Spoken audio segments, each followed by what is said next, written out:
স্বাধীনতা, আমার স্বাধীনতা, তুমি রক্তে লেখা দুঃখিনী বাংলার দুর্জয় ইতিকথা। সুপ্রিয় দর্শক, মহান বিজয় দিবসের রক্তিম শুভেচ্ছা জানিয়ে শুরু করছি চ্যানেল এস এর নিয়মিত আয়োজন সচেতন বাংলাদেশ। একজন অসচেতন নিরক্ষর মানুষের অসচেতনতায় দেশ যত না ক্ষতিগ্রস্ত হয়, তার চেয়ে বেশি ক্ষতিগ্রস্ত হয় একজন শিক্ষিত সচেতন মানুষের নীরবতায়। আর সেই বিষয়কে উপজীব্য করে আমাদের আজকের আয়োজনের বিষয় উন্নত জাতি গঠনে জনসচেতনতার গুরুত্ব। এই বিষয়ের উপর আমাদের সম্মানিত আলোচক হিসেবে আমাদের স্টুডিওতে আজ উপস্থিত আছেন জনাব শাহরিয়ার আরিজ প্রান্ত। আমরা আলোচকের কাছে শুনব আমাদের আজকের সচেতন বাংলাদেশ নিয়ে বিভিন্ন বিষয়ের আলোচনা। যাচ্ছি আলোচকের কাছে। সম্মানিত আলোচক, নিশ্চয়ই আপনি ভালো আছেন? আলহামদুলিল্লাহ ভালো আছি। প্রথমেই চ্যানেলে এসকে জানাই অনেক অনেক ধন্যবাদ যে আমাকে আপনারা আজকে ডেকেছেন, একটা প্ল্যাটফর্ম দিয়েছেন কিছু কথা বলার জন্য। সবাইকে স্বাগতম আমাদের বিজয় দিবসের জন্য, শুভেচ্ছা জানাচ্ছি। আপনাকে আরেকবার স্বাগত জানিয়ে প্রথম প্রশ্নটি আপনার কাছে করতে চাই যে আপনি তো সুযোগ পেলেই, সময় পেলেই দেশে চলে আসেন, যেহেতু আপনার বাবা মা এই দেশেই বাস করছেন, আপনার আত্মীয় স্বজন পরিজন।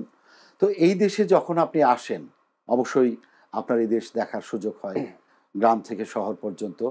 সেইখানে এসে আপনি কোন কোন বিষয়গুলোতে আশান্বিত হন? অন দ্য আদার হ্যান্ড, যে আবার কিছু হতাশার জায়গাও আছে। তো কোন কোন জায়গাগুলোতে কোন কোন বিষয়ে আপনি হতাশাগ্রস্ত হন সচেতনতার প্রশ্নে, যদি একটু বলতেন আপনার মতো করে। খুবই গুরুত্বপূর্ণ একটা কোশ্চেন করলেন আপনি। আসলে আমরা তো অনেক বছরের বাইরে আছি। আমরা যখনই সময় পাই বাংলাদেশে আসার চেষ্টা করি। প্রথমে ভালোটা দিয়ে শুরু করি। আমরা যখনই বাংলাদেশে আসি, যেটা সবচেয়ে বেশি ভালো লাগে এটা হচ্ছে, আমি একটু ইউথ নিয়ে বেশি বলবো আজকে। এই জন্য আমি কিছু ওয়ার্ডস ইউজ করবো যেটা আমাদের ইউথের সাথে আমরা কানেক্ট করতে পারি। সো আমরা একটা অনেক রেজিলিয়েন্ট একটা জাতি। এই জিনিসটা আপনি যদি বাইরের সাথে কম্পেয়ার করেন, তাইলে জিনিসটা কম্প্যারিজনটা আমাদের দিকটা একটু উপরে। এখন আমরা ইনফ্রাস্ট্রাকচার যদি আপনি বলেন, আমরা মনে হয় ওরকম ডেভেলপড না। এটা একটা খারাপ দিক হতে পারে, কিন্তু যেটা ভালো দিক সেটা হচ্ছে যে আমরা চেষ্টা করি, আমাদের পরিশ্রমটা থাকে। হ্যাঁ, আমাদের কিছু ল্যাকিংস থাকে, বাট ওই ল্যাকিংসের মধ্যেও আমরা একটা পজিটিভ চিন্তা ভাবনার দিকে যেতে চাই।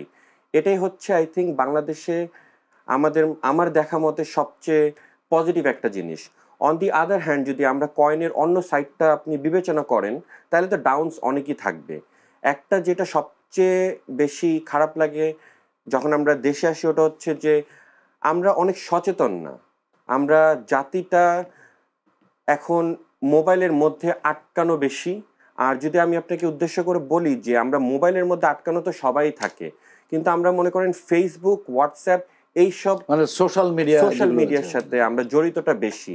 এখন আমার ভাষা আমি এটাকে বলি হোয়াটসঅ্যাপ ইউনিভার্সিটি বা ফেসবুক ইউনিভার্সিটি। এখন এইসব ইউনিভার্সিটিতে যেই নিউজগুলো প্রচার করা হয়, এটার কোনো সোর্স থাকে না।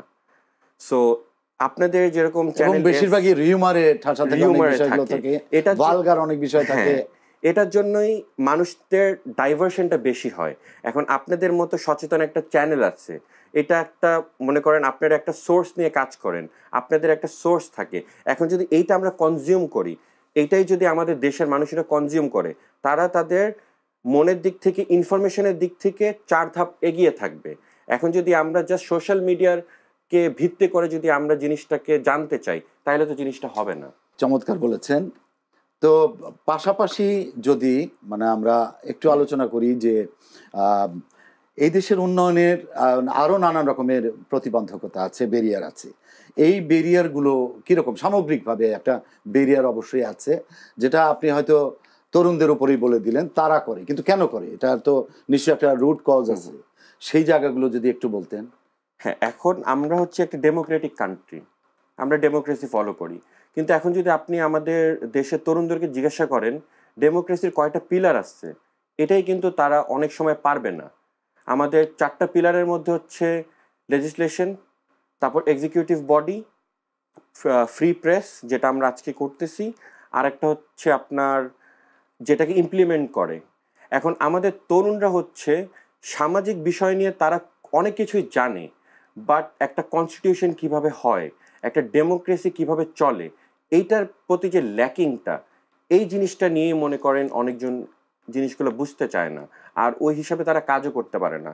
আমি আপনাকে জাস্ট একটা এক্সাম্পল দিয়ে বলি, আমি যদি আমি আসছি বাংলাদেশে, আমার আজকে একটা প্ল্যান আছে যে আমি এক জায়গায় ইনভেস্ট করব, আমার হাতে কিছু টাকা আছে, আমি বাইরে জব করি, আমি তো চাবো আমি আমার দেশের জন্য কিছু করতে।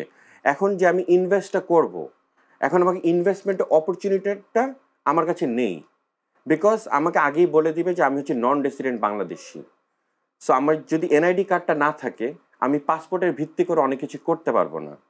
সো এদিকে যদি আপনি দেখেন, তো ওইদিকে আমাদের সেক্টরগুলোতে কিন্তু কিছু ল্যাকিং আছে। ফাইন্যান্সিয়াল সেক্টরটা দেখেন, এই জিনিসগুলোতে যদি আমরা পার্টিকুলারলি একটা একটা সেক্টর ধরে ধরে প্রবলেম ফাইন্ড আউট করি, তাইলে আই থিঙ্ক জিনিসটা আরেকটু বেটার হবে। কারণ আমাদের, যেহেতু আপনি আমাকে আগে ইন্ট্রোডিউস করলেন যে ক্রাইসিস ম্যানেজমেন্টের কিন্তু 3টা ধাপ হয়। একটা হচ্ছে প্রি ক্রাইসিস, একটা হচ্ছে ক্রাইসিস রেসপন্স, আর একটা হচ্ছে পোস্ট ক্রাইসিস। সো আমাদের প্রবলেমটা কি, আমরা ক্রাইসিস রেসপন্স স্টেজ অনেক জলদি চলে যাই, কিন্তু আমরা প্রি ক্রাইসিসটা দেখি না।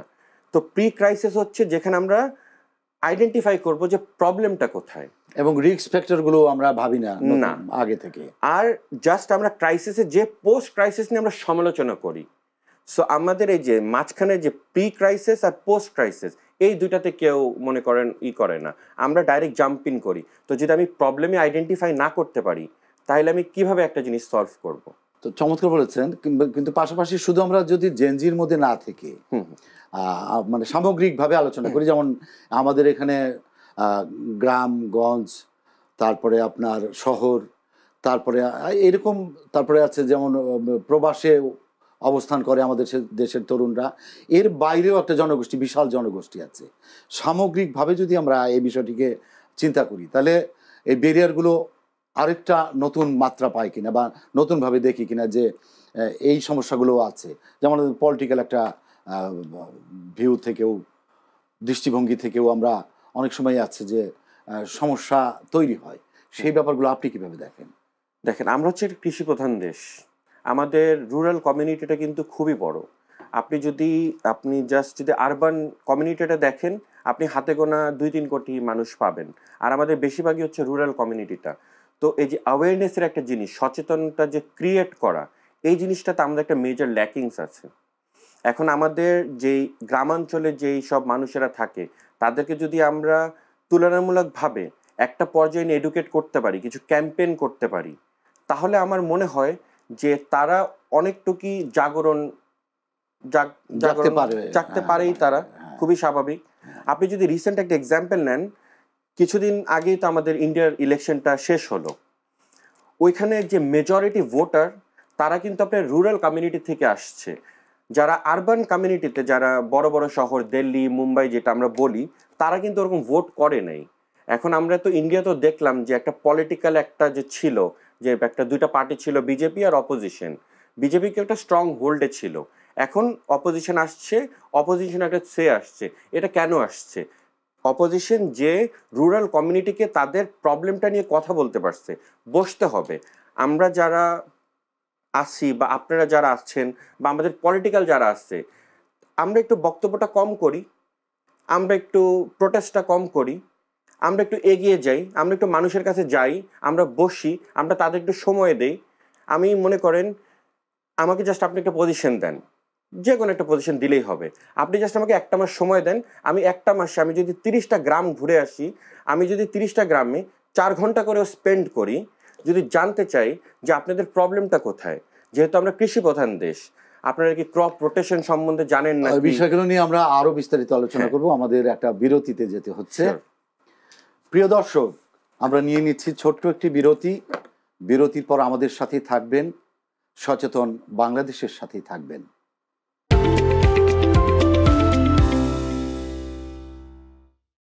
সুপ্রিয় দর্শক, বিরতির পর আবারও স্বাগতম সচেতন বাংলাদেশে।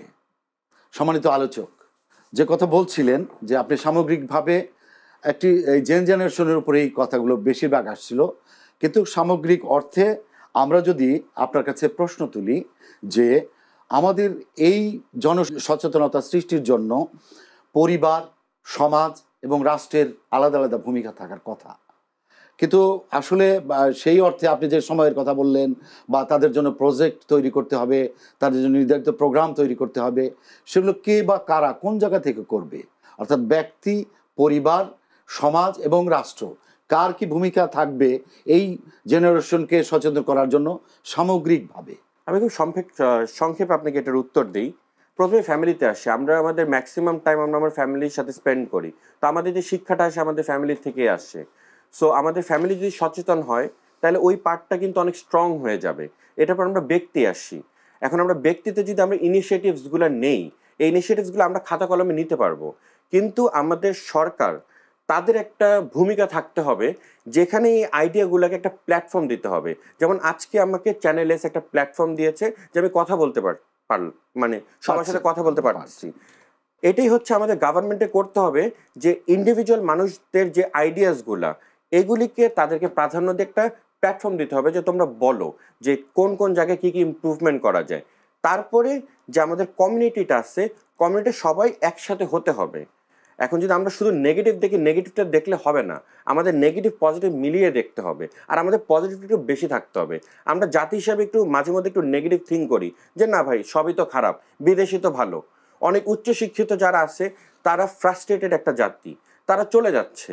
বা ধরেন আপনি 40, 45, 50 এজের মানুষেরাও ফ্রাস্ট্রেটেড হয়ে যাচ্ছে যে আমরা দেশে থেকে কি করবো, আমাদের তো শোনার কেউ নেই, আমরা তো করতে যাচ্ছি কিন্তু পাচ্ছি না। না। কিন্তু কেন? এটার রিজন আছে, কিন্তু এর পেছনেও একটা কারণ আছে। যে এই দেশের, আমি যদি দু একটা বলেই দিই, যে যেমন নিরাপত্তার প্রশ্ন একটা, সেটা অর্থনৈতিক নিরাপত্তা হোক বা আইনগত নিরাপত্তা হোক, এই জায়গাগুলো খুব আমাদের দেশের মানুষ ইনসিকিউর ফিল করে।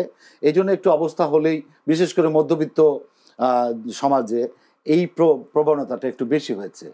জি, তো এটা সেইটা উত্তরণের জায়গা কোন জায়গায়? যে এটা আপনার মানে থিঙ্কিং রাইট আছে যে আপনি বাংলাদেশের প্রেক্ষাপটে এটা আপনি বললেন, কিন্তু আমরা যারা বিদেশে থাকি আমরা কিন্তু এটা চিন্তা করি না। এখন যে আইন শৃঙ্খলার যে ব্যাপারটা আসছে, যে সিকিউরিটি অ্যান্ড সেফটির ব্যাপারটা আসছে, এটা কিন্তু আমরা খুব কিছু নর্মাল স্টেপস নিলেই এটাকে আমরা স্ট্রং করতে পারি। আমরা যারা বিদেশে থাকি আমরা কিন্তু সিকিউরিটি নিয়ে অনেক কম কনসার্ন থাকি, যে আমরা জানি এটা আমাদের দেশ, আমাদের মধ্যে হচ্ছে বাঙালি রক্ত, আমরা ম্যানেজ করতে পারবো, আমরা হচ্ছি খুবই একটা ম্যালিয়েবল একটা জাতি। কিন্তু এই যে শৃঙ্খলার দিকটা যদি আমরা একটু টাইটেনিং করি, যদি গভর্নমেন্ট এখানে একটু সুযোগ দেয়, আর এখানে মেইন সুযোগটা দিতে হবে আমাদের জনগণের আইন শৃঙ্খলার সাথে যুক্ত থাকতে হবে, তাদের একটা ট্রাস্ট লেভেল গ্রো করতে হবে। এরকম না যে সব পুলিশ খারাপ, সব আর্মি খারাপ, সব পলিটিশিয়ানসরাই খারাপ, সবাই তো আর খারাপ হয় না, তাদের মধ্যে তো কিছু ভালো আছে। কিন্তু আমাদের মেইন প্রবলেম হচ্ছে যে আমাদের ট্রাস্ট ইস্যু ডেভেলপ হয়, আমরা ট্রাস্ট করতে পারি না। যে কোনো একটা খারাপ কিছু হলেই ওইটাকে আমরা বড় করে দেখি। এখন তো আপনি একটা মাছ খাবেন, আপনি তখন প্রতিদিন মাছের মাথা খেতে পারবেন না। আপনি যদি মাথায় খান, তাহলে যদি আপনি শুধু মাথাটাই খান, তাহলে লেজ আর বাকি মাছটা কে খাবে? তো আপনারই তো খেতে হবে, আপনি ফ্রিজে থেকে তো আপনি এটা নষ্ট করবেন না। তার এটাই মানে হচ্ছে। অর্থাৎ সব দিক থেকেই, যেখানে আগের প্রশ্নটা যেটা ছিল যে ব্যক্তি, পরিবার, সমাজ, রাষ্ট্র সবার সম্মিলিত উদ্যোগেই আমাদের উদ্যোগী হতে হবে উদ্যোগী হতে এবং হবে। এই অবস্থার উত্তরণ ঘটাতে হবে। জি। এবং সর্বশেষ আপনার কাছে যদি একটা প্রশ্ন করি, যে একটা উন্নত জাতি গঠনে জনসচেতনতার গুরুত্বটা কতটুকু বলে আপনি মনে করেন? আমাদের কি করতে হবে বা কি ধরনের উদ্যোগ নিতে হবে বলে আপনি মনে করেন? আমি মনে করি আমাদের প্রথমেই আমাদের রুটসে যেতে হবে। আমাদের যে এডুকেশন সিস্টেম আছে, আমাদের যে এডুকেশন কারিকুলামটা আছে, ওটা আপনার পাল্টাতে হবে। বিকজ আপনি ধরেন আমি ইন্টারন্যাশনাল প্রজেক্ট ম্যানেজমেন্টে মাস্টার্স করা, কিছু স্পেসিফিক টপিক্সে মাস্টার্স করা। আর আপনি যদি বাংলাদেশের প্রেক্ষাপটে ধরেন একটা স্টুডেন্ট যদি আপনি ব্যাচেলার্সও করতে চায়, তাহলে যে সমাজ বিজ্ঞান, হিস্ট্রি, বায়োলজি ল্যাব সে পড়ছে, ব্যাচেলার্স ইন বিজনেস অ্যাডমিনিস্ট্রেশন, তার বায়োলজি ল্যাব কেন পড়তে হবে, তার হিস্ট্রি কেন পড়তে হবে? তো আমরা যদি আমাদের এডুকেশন কাঠামোটাকে প্রথমে স্ট্রং করি, তারপর যদি আমরা একত্রিত হয়ে গভর্নমেন্ট পলিসিসগুলো নিয়ে বসি, ডিবেট করি, ওপেন ডিবেট করি, আমরা ডাকি আমাদের এখন যারা আমাদের দেশটাকে আগে নিয়ে যাচ্ছে তাদের সাথে যদি আমরা একটা ওপেন ডিবেটে বসি, তাইলেই তো অনেক কিছু সলভ হয়। কিন্তু আমাদের প্রথমে রুটটা সলভ করতে হবে, আমাদের রুরাল কমিউনিটিটাকে সুযোগ দিতে হবে। এখন আপনি আমি যারা আসছি, আমরা মনে করি শিক্ষিত একটা সমাজ আসছি, কিন্তু শিক্ষিত সমাজের মধ্যেও কিন্তু আমাদের রুরাল কমিউনিটি যে সমাজটা, তারা কালচারালি কিন্তু আমাদের থেকে অনেক শিক্ষিত। কিন্তু এখন কিন্তু এই শিক্ষিত সমাজ নিয়ে একটা বড় ধরনের বিতর্ক আছে। সেই সব জায়গাগুলোতেই আমাদের কিছু গলদ আছে, যেটা চোখের সামনে চলে আসে। সেখানে অস্বচ্ছতা বা দুর্নীতির প্রশ্ন আসে, ঘুষ বা এই জাতীয় বিষয়গুলো আসে। তো আমরা যখনই কোনো উদাহরণ দেই, আপনারা যারা মেধাবী আছেন তারা যখন বলেন, তাদের উদাহরণ দেওয়া হয়। এইটার পরিবর্তনটা কিভাবে আসবে? আমাদের কারোর মধ্যে ট্রান্সপারেন্সিটা নেই। আমি যে একটা কিছু করব, আমি ট্রান্সপারেন্ট থাকতে পারছি না।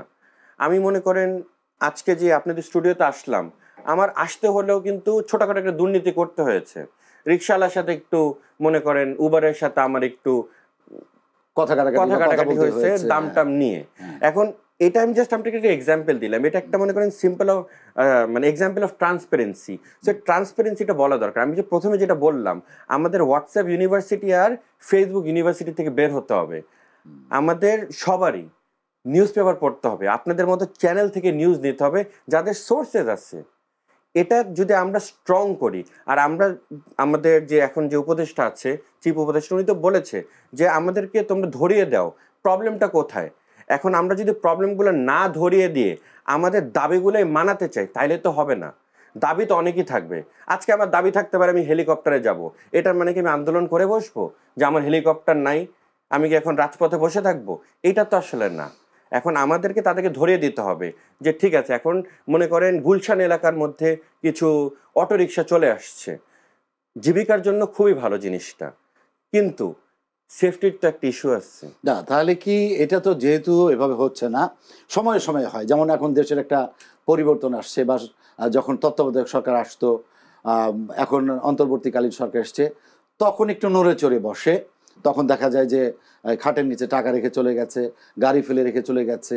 তো এইটা ইন দ্য লং রান মানে আইনের শাসনের মাধ্যমে কি করা সম্ভব কিনা বা করা উচিত কিনা বলে আপনি মনে করেন? ডেফিনেটলি আমরা যদি একটা টাইম লাইন দিয়ে দিই, আমরা বাংলাদেশেতে মানে বাংলাদেশে আমরা যেটা ল্যাক করে, ওটা হচ্ছে আমাদের টাইম লাইন সেট করতে, মাইলস্টোন সেট করতে।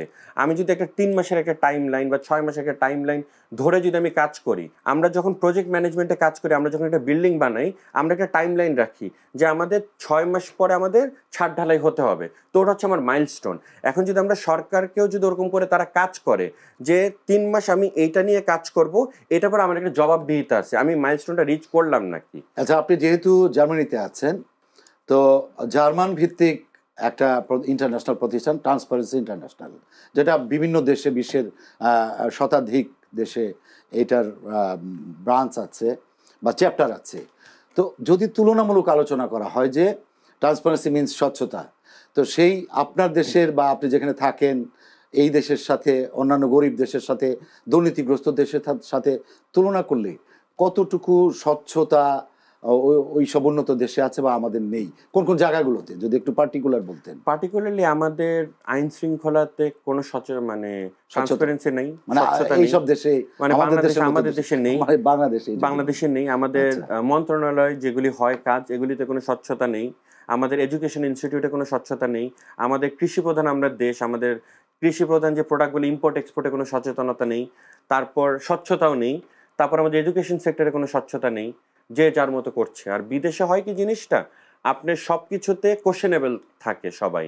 সো ওই যে মাইলস্টোনসের কথাটা মানে অ্যাকাউন্টেবল থাকে, অ্যাকাউন্টেবল থাকতে হবে আপনার। আর একটা লিমিট থাকতে হবে। এখন আপনি যে কেউ ধরে এসে আজকে আমি এটা চেঞ্জ করে ফেলবো, আমি একটা পজিশনে বসবো, এটা না। একটা ব্যাকগ্রাউন্ড থাকতে হবে, তার জানতে হবে সে কি করছে। অনেক ধন্যবাদ আপনাকে। তো আমরা হয়তো শেষ করব, সময় আমাদের শেষের দিকে চলে আসছে। দর্শকদের উদ্দেশ্যে যদি আপনার কিছু বলার থাকে, মানে এই সামগ্রিকভাবে যে সচেতনতার জায়গাগুলো থেকে কোন কোন জায়গাগুলো আমাদের বেশি সচেতন হতে হবে, কিভাবে হতে হবে, এর জন্য আমাদের করণীয় কি আছে, যে এই করলে পরে আমরা একটা সচেতন বাংলাদেশ উপহার দিতে পারবো মানুষকে। দর্শকদের উদ্দেশ্যে যদি আমি বলি, তাহলে আমি বলবো যে আপনারা প্রথমে একটা প্ল্যান রেডি করেন। প্ল্যান রেডি করার পরে আপনারা বসেন প্ল্যানটা নিয়ে, আপনারা সেট করেন, টাইম লাইনটা সেট করেন, মাইলস্টোনসগুলো সেট করেন। তারপর আপনারা প্রতিটা পদে পদে ট্রান্সপারেন্সিটা রাখেন আর অ্যাকাউন্টেবিলিটিটা রাখেন। অ্যাকাউন্টেবিলিটিটা শুধু সরকারের না, আপনার নিজেরও হচ্ছে অ্যাকাউন্টেবিলিটিটা থাকতে হবে। সো এই জিনিসগুলো যদি করি আমরা, তাহলে কিন্তু আমরা অনেকটুকু এগিয়ে যাব। আমরা কিন্তু একটা পিছানো দেশ না, আমরা কিন্তু এখন পুয়ার কান্ট্রি ক্যাটাগরিতে পড়ি না, we are into a developing country. So আমাদের ইকোনমিটাও কিন্তু বাংলাদেশ, ইন্ডিয়া, পাকিস্তান, নেপাল এদের সাথে কম্পেয়ার করলে কিন্তু অনেক ভালো। So I think the right person should be there, and I think right person এখন আছে, কিন্তু তাকে কাজ করতে দিতে হবে। আপনাকে অনেক ধন্যবাদ আমাদের স্টুডিওতে আসার জন্য এবং চমৎকার আলোচনা করার জন্য আমাদের আজকের অনুষ্ঠানে। ধন্যবাদ আপনাদের চ্যানেল এসকেও অনেক অনেক ধন্যবাদ যে একটা প্ল্যাটফর্ম আমাকে দিয়েছেন, কিছু কথা বলতে পেরেছি। Thank you so much. প্রিয় দর্শক, দুঃসময় থেকে মানুষই মানুষকে একদিন সুসময় নিয়ে যাবে, এটা আমাদের আত্মপ্রত্যয়, আমাদের বিশ্বাস। আজকের এই বিজয়ের দিনে এই বিশ্বাস নিয়ে আমরা শেষ করছি আমাদের আজকের সচেতন বাংলাদেশ। সবাই ভালো থাকুন, সুন্দর থাকুন, সচেতন থাকুন। ধন্যবাদ সবাইকে।